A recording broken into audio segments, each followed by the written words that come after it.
ಅಂಗವಾಗಿ ನಮ್ಮ ತಾವರೆಕೆರೆ ಗ್ರಾಮ ಪಂಚಾಯಿತಿಯ ಅಭಿವೃದ್ಧಿ ಅಧಿಕಾರಿ ಹಾಗೂ ನಮ್ಮ ಕೃಷಿ ಇಲಾಖೆ ಅಧಿಕಾರಿಗಳು, ಆಡಳಿತ ಅಧಿಕಾರಿಗಳಾಗಿರ್ತಕ್ಕಂಥ ಅಧಿಕಾರಿಗಳೆಲ್ಲ ಬಂದು ಇವತ್ತು ಈ ಒಂದು ಆಶ್ರಮ, ಇದು ಶ್ರೀ ರಾಮದೂತರ ಆಶ್ರಮ ಟ್ರಸ್ಟ್ ಅಂತ ಹೇಳ್ಬಿಟ್ಟು ಅನಾದಿ ಕಾಲದಿಂದ ಇಲ್ಲಿ ಒಬ್ಬ ಗುರೂಜಿಯವರು ಜೀವಂತ ಸಮಾಧಿ ಆಗಿರ್ತಕ್ಕಂಥ ಒಂದು ಪುಣ್ಯವಾದ ಸ್ಥಳ ಇದು.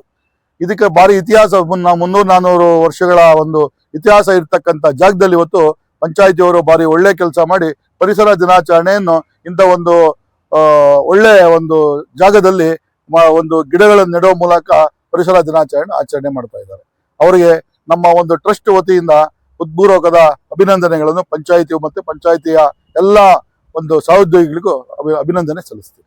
ನೆಟ್ಟಿರೋದಕ್ಕಿಂತ ಹಾಗೆ ಮುಂದೇನೂ ಸಹ ಗ್ರಾಮ ಪಂಚಾಯಿತಿಯವರು ಇನ್ನು ಈ ಸುತ್ತೂ ಎಲ್ಲ ಒಂದು ಒಳ್ಳೆ ಗಿಡಗಳನ್ನ ಹಾಕಿ ಅದನ್ನ ಪೋಷಣೆ ಮಾಡಿ ಒಂದು ಹಸಿರು ಕ್ರಾಂತಿಗೆ ನಾಂದಿ ಆಡಬೇಕು ಅಂತ ಹೇಳ್ಬಿಟ್ಟು ಈ ಒಂದು ಕಾರ್ಯಕ್ರಮದ ಅಂಗವಾಗಿ ಅವರಲ್ಲಿ ನಾನು ಕಳಕಳಿಯ ಮನವಿಯನ್ನು ಮಾಡಿಕೊಳ್ತಾ ಇದ್ದೀನಿ.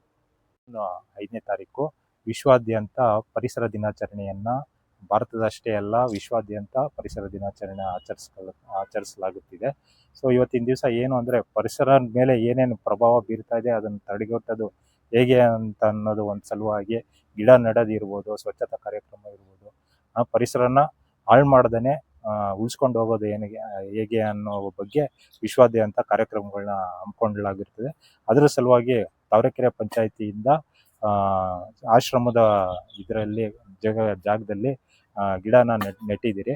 ಸೊ ಇದೇ ರೀತಿ ಪಂಚಾಯಿತಿ ತಾವರೆಕೆರೆ ಪಂಚಾಯಿತಿ ವ್ಯಾಪ್ತಿಯಲ್ಲಿ ಎಲ್ಲೆಲ್ಲಿ ಜಾಗ ಇದೆ ಅಲ್ಲೆಲ್ಲ ಗಿಡಗಳನ್ನು ನೆಟ್ಟು ಪರಿಸರನ ಇಂಪ್ರೂವ್ ಮಾಡಬೇಕು ಅಂತಂದ್ಬಿಟ್ಟು ಒಂದು ಕಾರ್ಯಪ್ರವೃತ್ತರಾಗಬೇಕು ಅಂತಂದ್ಬಿಟ್ಟು ನಾವೊಂದು ತೀರ್ಮಾನ ತಗೊಂಡು ಅದ್ರ ಪ್ರಕಾರ ಕಾರ್ಯನಿರ್ವಹಿಸ್ತೀವಿ ಅಂತ.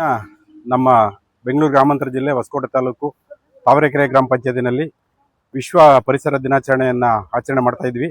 ಬರೀ ಆಚರಣೆ ಮಾಡೋದಂತಲ್ಲ ಎಲ್ಲ ಗಿಡ ನೆಡುವ ಮೂಲಕ ಸುಮಾರು ನಾವು ಪಂಚಾಯತಿಯಿಂದ ಒಂದು 10 ಗಿಡ ಮಾತ್ರ ಸಾಮೂಹಿಕವಾಗಿ ಇವತ್ತು ಗಿಡ ನೆಟ್ಟಿದ್ವಿ. ಇಡೀ ಇಲ್ಲಿ ಸುಮಾರು ಒಂದು ಎಕರೆ 1.5 ಎಕರೆ ಭೂಮಿ ಇದೆ. ಇದರಲ್ಲಿ 2 ಎಕರೆ ಭೂಮಿನಲ್ಲಿ ಸುತ್ತು ಒಂದು ಗಿಡ ನೆಡ್ತೀವಿ. ಅದರಂತೆ ಈ ಪೋಷಣೆ ಮಾಡಬೇಕಂತ ನಮ್ಮ ಅಧ್ಯಕ್ಷರು ಮತ್ತು ನಮ್ಮ ಆಡಳಿತ ಅಧಿಕಾರಿಗಳು ಎಲ್ಲರೂ ಅಭಿಪ್ರಾಯ ಮಾಡಿದ್ದಾರೆ. ಬರೀ ಗಿಡ ನೆಡೋದಲ್ಲ, ಅದನ್ನ ಪೋಷಣೆ ಮಾಡಬೇಕು ಅಂತ ಹೇಳ್ಬಿಟ್ಟು ಈ ಸಂದರ್ಭದಲ್ಲಿ ನಾನು ಹೇಳೋದಂದ್ರೆ ನಮ್ಮ ಪಂಚಾಯತಿಯಿಂದ ಒಂದು ಸಿಬ್ಬಂದಿನ ನೇಮಕ ಮಾಡಿ ಈ ಗಿಡಗಳನ್ನ ಪೋಷಣೆ ಮಾಡೋಕ್ಕೆ ನೀರು ಅದನ್ನೆಲ್ಲ ಯಾವ ಥರ ಮಕ್ಕಳ ಥರ ನೋಡ್ಕೋಬೇಕು ಅಂತ ಹೇಳ್ಬಿಟ್ಟು ನಾವು ಪಂಚಾಯತಿಯಿಂದ ಮಾಡ್ತೀವಿ ಅಂತ ಹೇಳ್ಬಿಟ್ಟು ನಮ್ಮ ಅಧ್ಯಕ್ಷರಿಗೆ ಹೇಳ್ತಾ ಇದ್ದೀವಿ.